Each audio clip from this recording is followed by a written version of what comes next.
दोस्तों, जापान देश में एक 19 साल का लड़का अपनी माँ से लगातार मिन्नतें कर रहा है, कोशिश कर रहा है, पूछ रहा है कि आखिर उसका बाप कौन है और वह है कहाँ पर। उसे उसके पिता से मिलना है, लेकिन वह अपने पिता को ना तो देख पाया है ना ही समझ पाया है। आखिर उसका बाप है कहाँ। उसके लगातार रोने से, पूछने से अब उसकी जो माँ है वो बताती हैं कि तुम्हारा बाप यहाँ जापान में मौजूद नहीं, तुम्हारा बाप तो भारत में है, यानी कि जिसको आप इंडिया बोलते हो वो वहाँ पर रहते हैं। और करीब 15 साल पहले वो मुझको यहाँ छोड़कर तलाक देकर जा चुके हैं। शायद अब वो आपको मिलें या ना मिलें। इस बात को सुनकर वह लड़का काफ़ी खुश होता है और कहता है कि माँ, मुझको अब जाना है इंडिया और मैं इंडिया जाकर अपने पिता को जरूर ढूंढ कर लाऊंगा। वह अपने माँ के पास से उस फोटो को अवश्य लेता है जो कि उसके बाप का फोटो होता है, और वह फोटो करीब 20 साल पहले खिंचा हुआ होता है। अब उस फोटो को लेकर वह लड़का अब पहुंचता है नई दिल्ली, और नई दिल्ली आकर अब वह अपने पिता के उस फोटो को दिखाकर जगह जगह पूछ रहा है, लेकिन उसको कोई भी उसके पिता के बारे में नहीं बता पा रहा है। आखिर वह फोटो तो 20 साल पहले की थी। 20 साल में किसी भी व्यक्ति के हर प्रकार के नाक, नक्शे, चेहरे की दिखावट, लिखावट, यानी कि सब कुछ बदल जाता है। अब वह लड़का बहुत ज़्यादा दुखी और परेशान है। अचानक वह लड़का पहुंचता है अमृतसर, और अमृतसर में जब उसके सामने उसके पिता वाकई में आ जाते हैं तो वह उनको गोद में भर लेता है और कहता है कि वाकई में मैंने आज अपने पिता को ढूंढ लिया। दोस्तों, आज की कहानी बड़ी ही रोचक है और आप इस कहानी के हर मोड़ पे एक अलग ही आनंद पाएंगे। दोस्तों, आइए जानते हैं क्या है कहानी में। नमस्कार, आदाब, सत श्री अकाल दोस्तों, स्वागत है आपका हमारे यूट्यूब चैनल किस्से क्राइम पर। और दोस्तों, आपसे गुजारिश है कि आप हमारी वीडियो को लाइक अवश्य करें, साथ ही साथ सब्सक्राइब जरूर कर दें। दरअसल ये कहानी जापान की है, और जापान की एक लड़की जो कि घूमने की बहुत ज़्यादा शौकीन है। वह लड़की घूमने के लिए गई होती है मलेशिया। मलेशिया से जब वह भारत के लिए आ रही होती हैं, एयरपोर्ट में अपनी फ़्लाइट का इंतज़ार कर रही होती हैं, तो वो जिस सीट पर बैठी हैं, अचानक उनकी उस सीट की बगल वाली सीट पर एक युवक आकर बैठता है। वह लड़का दिखने में काफ़ी आकर्षित करने वाला होता है। वह लड़की अब उस लड़के से पूछती है कि आप कहाँ जा रहे हो, तो वह लड़का कहता है वो तो इंडिया जा रहा है। और यहाँ पर वह लड़की भी मुस्कुराते हुए कहती है कि वह भी इंडिया जाना चाहती है। बस क्या था, दोनों की बातचीत होनी शुरू हो जाती है। और अब उनकी जब फ्लाइट का नंबर आता है और जब वो विमान में पहुंचते हैं, तो वहाँ पर संयोगवश उनकी जो सीटें होती हैं वो भी एक दूसरे के साथ होती हैं। अब उन दोनों को एक अच्छा हमसफर मिल गया था और दोनों आपस में बातचीत करते हुए इंडिया के लिए उड़ान भरते हैं। भारत में पहुंचकर अब वह लड़की उस लड़के से जगह जगह के बारे में पूछ रही होती है। वह लड़का कहता है कि तुम परेशान क्यों होती हो, आप मेरे साथ चलिए, मैं आज आपको हिंदुस्तान और पाकिस्तान का बॉर्डर दिखाऊंगा। हमारे घर से थोड़ी ही दूरी पर मौजूद है बाघा बॉर्डर। वह लड़का अब उस लड़की से बताता है कि वहाँ पर हिंदुस्तान पाकिस्तान की सीमा है, और उस सीमा पर दोनों तरफ से एक बहुत बढ़िया प्रोग्राम हर शाम को आयोजित किया जाता है। उस प्रोग्राम में दोनों देशों के फौजी अपनी अपनी ताकतें दिखाते हैं और बताते हैं कि उनके अंदर कितना बड़ा जोश है। अब उस लड़के की बात को मानकर वह जापानी लड़की उसके साथ साथ हो लेती है। वह अब आती है उस लड़के के घर पर, और वहाँ पर वह जब उन सब से मिलती है तो सभी लोग उस लड़की का अच्छा सा स्वागत करते हैं, और वह लड़की भी उनके इस प्रकार के स्वागत से बहुत ज़्यादा खुश होती है। अब वह अपने पुरुष मित्र के साथ जगह जगह घूम रही होती है, कभी बाघा बॉर्डर जाती है, कभी इस मंदिर में जाती, कभी उस मंदिर में, यानी कि अब वह जगह जगह घूम रही होती है। वह लड़की करीब 15 दिन गुजार देती है उस लड़के के साथ भारत भ्रमण करने में, और उसके घर पर उसके माता पिता भी अब उस लड़की से लगाव महसूस करने लगे थे। अब दोस्तों, वह लड़की भी उस लड़के से लगाव महसूस तो करती थी, लेकिन वह पता नहीं किस वजह से कुछ भी नहीं कह पाती है। और 16 दिन बाद वह अब अपने जापान लौट जाती है। जापान लौट जाने के बाद अब वह लड़की करीब 2 महीने बाद फिर दोबारा से भारत आ जाती है और भारत आकर उस लड़के के पास फोन करती है और कहती है कि तुम कहाँ हो, मुझे फिर दोबारा से अमृतसर आना है और तुम्हारे मम्मी पापा से मिलना है। इस प्रकार से अब वह घर आती है और वहाँ पर मौजूद सभी लोगों से बड़ी घुल मिल जाती है। सभी लोग बड़े ढंग से बातें करते हैं और उस जापान लड़की को भारत के प्रमुख जो नमस्कार है, जो प्रणाम है, उस तरीके के सारे वर्णों को सिखा देते हैं। वह लड़की कहीं से भी ऐसी नहीं लगती है कि वह एक जापानी लड़की है, यानी कि बहुत अच्छे ढंग से हिंदी बोलने लगती है। लेकिन वह जापानी लड़की अब की बार कुछ अलग ही बात सोचकर आई थी अपने दिमाग में। वह आकर उस लड़के से करीब 6 दिन बाद अपने प्यार का इजहार करती है। वह लड़का भी मन ही मन उस लड़की को चाहने लगता है। अब दोनों के प्यार का इजहार अब उनके माँ बाप के सामने पहुंच जाता है और उनके माँ बाप तो बड़े खुश हैं। अरे उनके घर में जापान की लड़की बहू बनकर आ रही है, इससे बड़ी खुशी की बात क्या होगी। उन दोनों की शादी होने के बाद अब वह लड़का और लड़की कई बार जापान आते जाते रहते हैं। वह लड़का जब भी जापान जाता, जापान में रहता तो, लेकिन वहाँ का खाना पीना और उसके रहने सहने का जो तरीका है उस लड़के को पसंद नहीं आता था। वह लड़का वहाँ पर बहुत ज़्यादा दुखी होता था।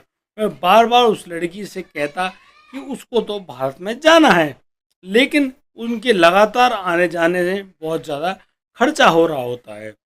इस बार जब वह लड़की उस लड़के यानी कि अपने पति को लेकर जापान जाती है और जापान में जाने के बाद करीब 2 महीने रहने के बाद उनको एक बहुत अच्छी खुशखबरी मिलती है कि वह लड़की प्रेग्नेंट है।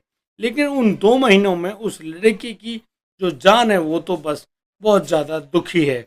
वह बहुत परेशान है और वह कहता है बार बार उस लड़की से कि उसका यहाँ पर दम घुटता है, उसको इंडिया जाना है। उसके बार बार इंडिया जाने की बात सुनकर वह लड़की भी बहुत ज़्यादा दुखी होती है और वह कहती है कि यदि तुमको भारत जाना है तो फिर तुम सदा के लिए भारत जाइए, यानी कि मुझसे तुम्हारा कोई भी संबंध नहीं रहेगा।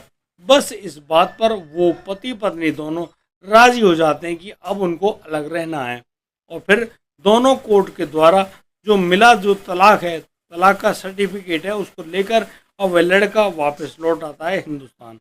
भारत में आने के बाद उसके माता पिता जब उसके अकेलेपन को महसूस करते हैं तो फिर उसकी भारत में एक भारतीय लड़की से शादी करा देते हैं। वह लड़का अपने घर में बता देता है कि वह जापान की उस लड़की को तलाक देकर ही भारत आया है।